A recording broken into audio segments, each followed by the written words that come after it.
Բոլոր են մարդիկ, ովքեր իրականացրել են վարչական ռեսուրսի չարաշահում, սպառնալիքով մարդկանց տարել են ընտրությունների, վախի մթնոլորտ են սարքել պատերազմի վտանգով, եւ բոլոր են մարդիկ, ովքեր ընտրակաշառք են բաժանել, կապ չունի իշխանության ներսում, թե ընդդիմության ներսում, հենց այդ մարդիկ են, որ այս ընտրությունները կեղծել են։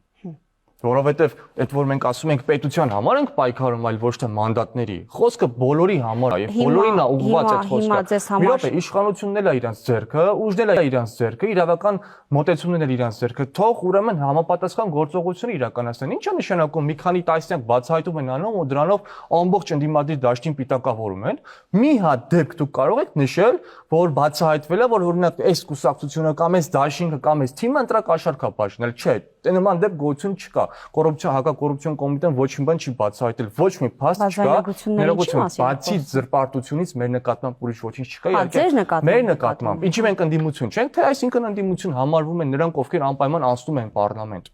Ոչ, ընդդիմադիրները նաև նրանք են, ովքեր որ կռիվ չեն անցնում պարլամենտ, չէ՞։ Այսինքն ասում է 550,000 թե չգիտեմ ինչքան մարդ ընդդիմությանը փողով ձայն է տվել, չհասկացանք։ Այս ինչ անպատասխանատու հայտարարություն է, սա վիրավորանք է հայ ժողովրդին, այսինքն դու չես ձայնագրություններին դուք ի՞նչ գնահատական եք։ Դա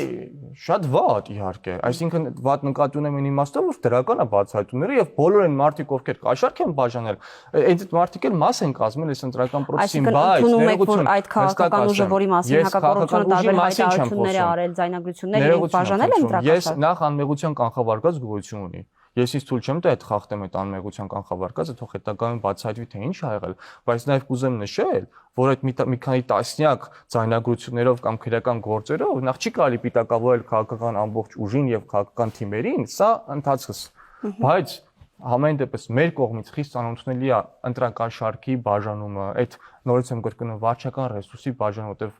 սա քանդում է պետությունը, մարդու ազատ ընտրությանն է ոտնահարում տեղ ունենում։ Եվ մի կողմից մենք եկեք արձանագրենք մեր դիրքորոշումը, որ դա բոլորին է վերաբերվում, բայց մյուս կողմից ինչ է նշանակում երկրի վարչապետը կանգնի ասի, որ 100% գնացել փողով ձայն են տվել։ Հիմա մեզ 30 գրեթե 34,000 մարդ քվի է տվել, թող ապացուցի, թե որևիցե մեկը մեզ ինչ որ շահագրգռությամբ ձայն է տվել։ Թող ապացուցի, եթե չէ ինչա վիրավորում այդ թվում նաև մեր ընտրողները։